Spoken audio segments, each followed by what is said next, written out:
불볕더위가 시작됐죠. 이제 또 무더위로 인해서 잠 못 이루는 밤도 이제 생기기 시작하는데 건강 늘 조심하시기 바랍니다. 이 시간에 우리 주변 분들하고 인사할 때 무더위에 건강 조심하세요 라는 말로 한번 서로 인사 한번 나눠보도록 하겠습니다.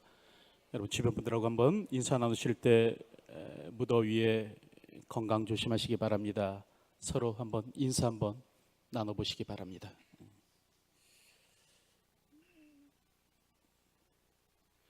오늘 우리가 읽은 본문 21절 말씀을 보면 베드로 사도는 오늘 우리의 소망이 어디에 있다라고 말씀하는가? 하나님께 있다라고 그렇게 말씀합니다. 그러니까 하나님이 우리의 소망 되신다라는 말이죠.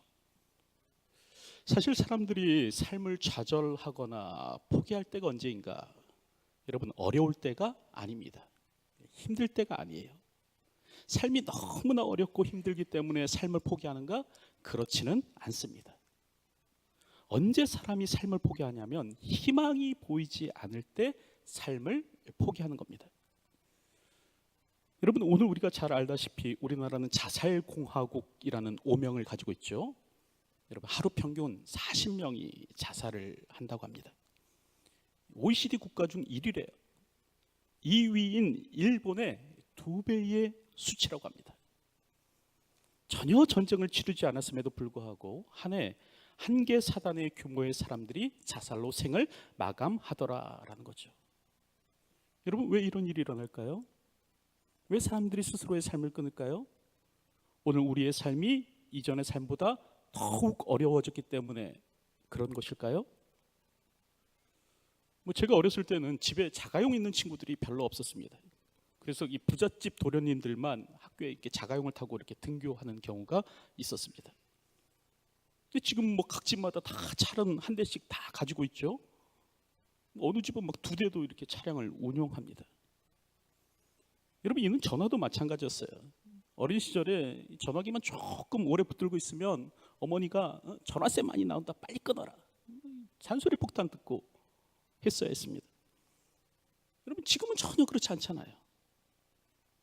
오늘 우리는 그 어느 때보다도 풍요의 시대를 살아갑니다. 지난날보다 더 잘 살게 되었어요.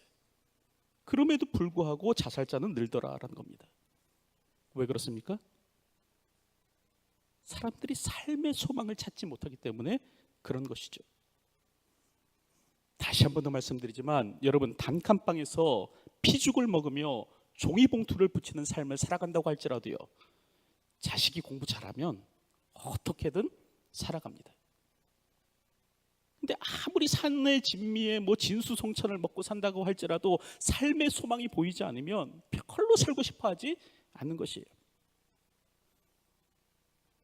사람은 소망으로 인해 살아갑니다. 소망이 있을 때 살아가는 거예요. 소망으로 말미암아 살아가는 것이죠. 근데 오늘 본문을 보면 베드로 사도는 우리의 소망이 어디에 있는가? 하나님께 있다는 거예요. 하나님이 우리의 소망이 되어 주신다라는 거예요.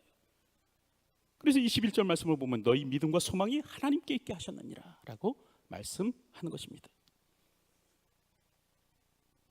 여러분, 오늘 우리는 소망을 가진 자들입니다. 그리고 그 이유에 대해서 오늘 본문 18절 19절은 다음과 같이 설명하는데요, 뭐라고 말씀합니까? 너희가 알거니와 너희 조상이 물려준 헛된 행실에서 대속함을 받은 것은 은이나 금같이 없어질 것으로 된 것이 아니에요. 오직 흠없고 점없는 어린 양 같은 그리스도의 보배로운 피로 된 것이라 라고 말씀합니다. 여기서 베드로 사도는 오늘 우리의 구원에 대해서 지금 설명해 주고 있는데요, 오늘 우리의 구원이 어떻게 이루어지게 되었는가? 금이나 은같이 없어질 것으로 되어진 것이 아니다라는 거예요. 오직 점도 없고 흠도 없는 어린 양이신 예수 그리스도의 보배로운 피로 말미암아 우리의 구원이 이루어졌다는 겁니다. 하나님의 어린 양이신 예수 그리스도의 희생으로 말미암아 우리의 구원이 이루어졌다는 거예요. 그러므로 오늘 우리가 이 같은 사실을 믿고 확신하게 된다면 필연 우리 안에는 무엇이 생기게 되는가? 바로 소망이 생기게 된다라는 겁니다. 구원의 하나님으로 인해서 오늘 우리가 소망을 품고 살아갈 수 있게 된다라는 겁니다. 여러분, 하나님께서 오늘 우리를 위해서 무엇을 하셨는가를 알게 되면 아무리 현실이 어둡고 캄캄하다라고 할지라도 오늘 우리는요, 분명히 소망을 품고 살아갈 수 있습니다. 하나님께서 나를 위해서 어떤 일을 해주셨는가를 알게 된다면 오늘 우리의 삶의 현장이 진흙탕과 같고 치졸하고 가슴 답답한 일에 둘러싸여 있다고 할지라도 오늘 우리는요, 소망을 품고 살아갈 수 있다는 것이에요. 그래서 오늘 본문을 보면 사도 베드로는 지금 박해받는 이 소아시아 교회 사람들을 향해서 지금 무엇이라 편지하는가? 소망을 품을 것을 말씀하는 겁니다. 어렵고 힘든 이 지저분한 현실로 인해서 낙담하지 말고 침륜에 빠지지 말고 하나님께 소망을 두라라고 편지하는 것입니다. 오늘도 주어진 삶을 살아가실 때 오늘 우리의 소망을 우리의 구원의 하나님께 두며 이 땅을 살아가시는 저와 여러분의 삶이 되었으면 합니다. 이렇듯 오늘 본문을 보면 베드로 사도는 하나님께 소망을 둔 삶을 살 것을 이야기하는데요. 그러면서 하나님께 소망을 둔 자의 삶은 어떠한 삶인가에 대해서 말씀합니다. 하나님께 소망을 둔 사람은 어떤 삶을 살아가는가? 첫째로요, 그는 마음의 허리를 동이고 근신함으로 살아간다라고 말씀합니다. 여러분, 그것이 바로 13절에 기록되어 있죠. 13절 말씀을 보면 그러므로 너희 마음의 허리를 동이고 근신하여 예수 그리스도께서 나타나실 때 너희에게 가져다 주실 은혜를 온전히 바랄지어다 라고 말씀합니다. 여기서 베드로는 이 출애굽의 장면을 사용하여 편지하는데요, 특별히 출애굽기 12장 11절의 말씀을 보면요, 너희는 그것을 이렇게 먹을지니 허리에 띠를 띠고 발에 신을 신고 손에 지팡이를 짚고 급히 먹으라. 이것이 유월절이니라 라고 말씀합니다. 여기서 이제 유월이라는 말이 나오는데 여러분, 이 말의 뜻은 뛰어넘다라는 말입니다. 그러니까 건너뛰다라는 말입니다. 영어로 패스오버이죠. 하나님께서는 일찍이 이스라엘 백성들을 이집트, 애굽에서 탈출시키려고 하실 때 이 애굽의 장자들을 치십니다. 죽음의 사자들로 하여금 애굽의 모든 가정을 방문하게 하셔서 그 장자들을 치도록 하시는 거예요. 그런데 이때 이스라엘 집만은 달랐습니다. 죽음의 사자가 그 집을 뛰어넘어 가더라라는 거예요. 물론 저들의 집도 방문했지만 어린 양을 잡아서 그 피를 집 문설주에 바른 이 이스라엘 집 백성만큼만은 여러분 어떡합니까? 패스오버, 다시 말하면 뛰어넘어가는 일이 있더라라는 거죠. 이런 일이 생겼을 때 하나님께서는 이스라엘 백성들에게 무엇을 명령했는가? 바로 그 애굽의 탈출을 준비하라고 말씀하셨습니다. 허리에 띠를 띠고 발에 신을 신고 손에 지팡이를 짚은 채 음식을 먹어라 라고 말씀하신 것이죠. 이게 이제 6월절의 시초인데요, 특별히 여기서 허리에 띠를 띈다라는 말은 뭐냐면 단단히 여행을 준비한다라는 말입니다. 특별히 이 말은 이 복장뿐만 아니라 마음의 각오까지도 단단히 하라라는 그런 의미입니다. 여러분, 사람은 간혹 그 허리의 벨트를 이렇게 단단하게 조임으로써 마음을 다잡는 경우가 있죠.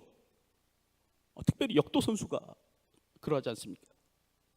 역도 선수가 바벨을 들어 올릴 때 하는 일이 뭡니까? 허리 벨트를 단단하게 묶는 일을 하지 않습니까? 왜 그렇습니까? 첫째는 이 부상을 예방하기 위해서 그런 겁니다. 부상을 예방하기 위해서 그런 거고, 또 둘째는 뭐냐면 마음을 다잡으려고 그렇게 하는 겁니다. 그래서 바벨을 들어 올릴 때마다 다시 허리를 단단하게 조이는 것입니다. 근데 여러분, 이는 오늘 우리 역시도 마찬가지여야 한다라는 것이에요. 오늘 우리가 성도로서 이 땅을 살아갈 때 오늘 우리는 어떻게 해야 되는가? 마음의 허리띠를 단단히 묶고 살 수 있어야 된다라는 것이죠. 왜냐하면 구원을 향한 우리의 여정이 그렇게 만만한 것은 아니기 때문에 그렇습니다. 여러분, 그것을 잘 나타내 보여주는 것이 있죠. 기독교의 구원을 대표적으로 설명하는 문학 작품, 바로 존 버년의 철로 역정 아닙니까? 여러분, 이 책을 보면 이 크리스천이라는 사람이 여러 가지 유혹과 시험을 이기면서 천성을 향해 나아갑니다. 근데 그 과정 가운데 참 어려움이 많아요. 나태와 거만을 만나기도 하고 허례와 위선을 만나기도 하고, 사망의 음침한 골짜기를 지나기도 하고, 허영의 시장을 들어가기도 하고, 절망의 거인의 손에 빠져 죽을 위기도 겪고, 여러 가지 어려움을 거치면서 천성을 향해 나아가더라라는 겁니다. 특별히 실제로 이 책을 썼던 이 존 버년이라는 사람은요, 단지 청교도 신앙을 가졌다는 이유로 국가에 의해서 체포되어서 12년 동안 옥살이를 했던 인물입니다. 이렇듯 구원을 향해 가는 오늘 우리의 여정은 결코 쉽지만은 않습니다. 그러므로 오늘 우리에게 정말 필요한 것은 무엇인가? 마음을 단단히 잡는 것, 마음의 허리띠를 바짝 조이는 것, 이게 바로 필요하다라는 것이에요. 그래야 오늘 우리는 세상으로 되돌아가는 일을 하지 않는다는 겁니다. 애굽으로 되돌아가겠다고 말하지 않게 된다는 것이에요. 여러분, 출애굽기를 보면 이스라엘 백성들이요, 약속의 땅을 향해 나아갈 때 중간중간 어려움을 겪습니다. 그러면 하는 말이 무엇인가? 애굽으로 돌아가겠다는 거예요.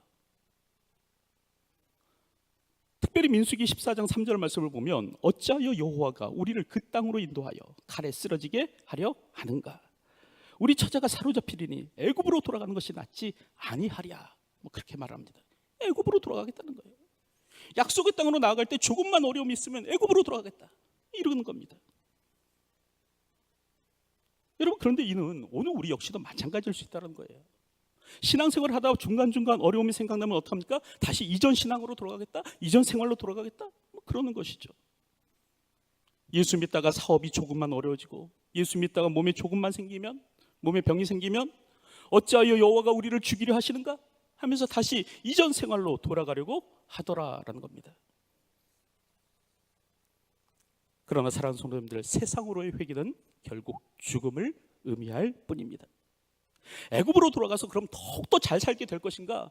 여러분, 그렇지 않아요. 다시 애굽으로 돌아가면 노예 생활밖에 할 게 없습니다. 오늘 우리는 우리의 마음의 허리띠, 하나님을 향해, 하나님 나라를 향해 나아갈 때 오늘 우리의 마음의 허리띠를 단단히 조이고 신앙생활할 수 있는 것이 필요합니다. 오늘 우리가 신앙생활하는 일에 어찌 편안한 일만이 있겠습니까? 하나님 나라로 가는 일에 어찌 편안한 일만이 존재하겠습니까? 예수님도 고난을 당하셨어요. 그리스도께서도 고난을 당하셨어요. 그렇다고 한다면 오늘 우리의 삶 가운데도 고난은 있을 것입니다. 그러나 그럴지라도 뒤돌아서지 않는 분들이 되시기 바랍니다. 오늘도 세상 등지고 십자가 바라보면서 뒤돌아서지 않는 분들이 되시기 바랍니다. 사탄의 시험으로 인해서 실망하지 마십시오. 세상의 핍박으로 인해서 낙심하지 마십시오. 오늘도 마음의 허리띠를 단단히 묶고 주님만 따르겠다고 결심함으로 살아가시기 바랍니다. 오늘 그것을 지금 베드로 사도는요, 권면하고 있는 거예요. 그 마음에 소망을 품고 있는 사람은 그 마음의 허리띠를 단단히 묶고 주님만을 따르기로 결단하는 사람이다라는 겁니다. 둘째로 오늘 본문을 보면 그 마음의 소망을 하나님께 둔 사람은 어떻게 살아가는가? 모든 행실에 거룩함으로 살아간다라고 그렇게 말씀합니다. 여러분, 그것이 바로 15절에 기록되어 있죠. 15절 말씀을 보면 오직 너희를 부르신 거룩한 이처럼 너희도 모든 행실에 거룩한 자가 되라. 여기서 이 거룩이라는 말은 구별됨을 의미합니다. 그러니까 거룩의 뜻이 무엇인가? 세상과의 구별이에요. 다시 말하면 세상을 닮지 않는 것, 비세속화, 이게 바로 이제 거룩이죠. 오늘 우리는 흔히 이제 이 교회를 가리켜서 성전이라고 하지 않습니까? 거룩한 전이라고 부르고, 또 뭐 교회 안에서 사용되는 여러 가지 뭐 기구들 있죠. 마이크, 강대상, 커튼, 헌금함, 뭐 이런 것들을 향해서 이제 성구라고 부릅니다. 거룩한 기구라고 부르죠. 여러분, 그렇다고 한다면 왜 이 모든 것에 대해서 오늘 우리가 성구, 거룩한이라는 말을 붙이는 것일까요?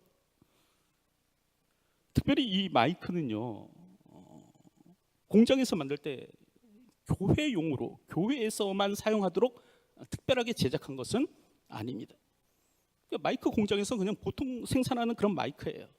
그런 마이크를 갖다가 여기서 사용하고 있는 것이죠. 공장에서 노래방용 마이크와 뭐 교회용 마이크를 따로 분리해서 만드는 것은 아닙니다.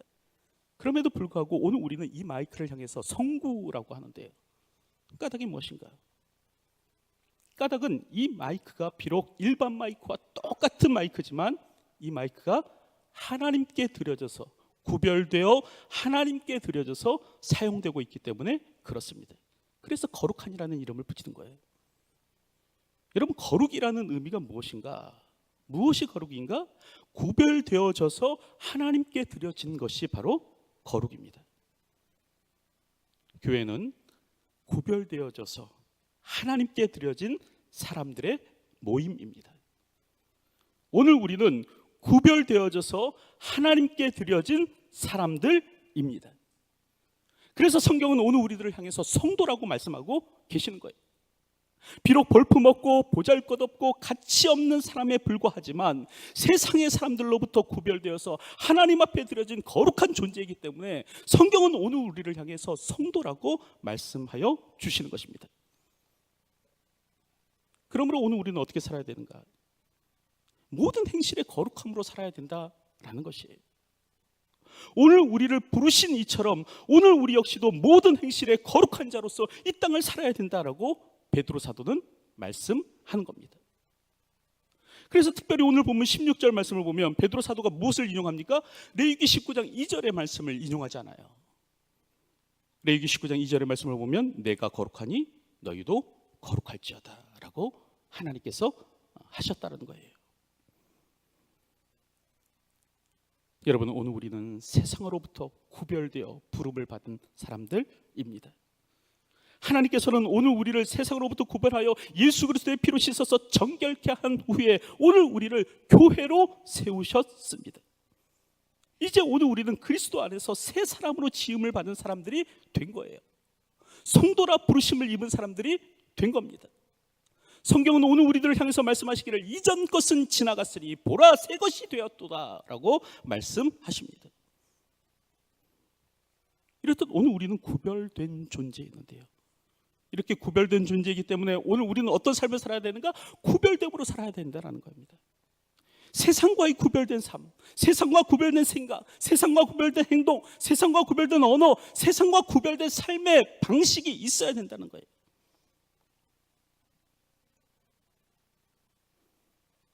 그런데 요즘 한국교회의 모습을 보면 이런 모습을 점점 상실해가고 있는 것 같죠? 제 모교에서 구약학을 가르치는 한 교수님이 계시는데요, 그분께 이런 메일이 왔다고 합니다. 영국에 있는 이 제자, 영국에 이제 유학하러 그곳을 갔는데 그곳에서 이제 한인 목회를 하게 되었다고 합니다. 그랬던 제자가 어느 날 뜬금없이 이런 메일을 보내왔다는 거예요. 교수님, 저는 영국의 한인교회에서 목회를 하고 있습니다. 저는 한인교회 목회를 하면서 세상을 실감나게 경험하고 있습니다. 교수님 역시 형태는 다르지만 신학교에서 세상을 경험하고 있다는 소식을 듣고 있습니다. 힘내십시오. 이런 메일을 보내왔다는 거예요. 지금 이 영국에서 한인교회를 목회하시는 이 목사님이 교회에서 목회를 하시면서 무엇을 경험하는가? 세상을 경험하고 있다, 그렇게 얘기하시는 거예요. 그리고 신학교에 계시는 교수님을 향해서 뭐라고 말씀하시냐면, 교수님도 그렇게 똑같이 세상을 경험하고 계신다는 얘기를 내가 들었는데 교수님 힘내십시오, 그랬다는 겁니다. 여러분, 교회는 어떤 것입니까? 무엇이 교회입니까? 교회는 하나님을 경험하는 것이 교회예요. 하나님 나라를 경험하게 되는 것이 교회입니다. 그런데 이 작금의 교회는 어떻게 된 것인지 모르겠지만 자꾸 교회에 가면 세상을 경험하게 됩니다. 교회에 있으면 세상이 어떤 곳인가를 막 절감하게 돼요.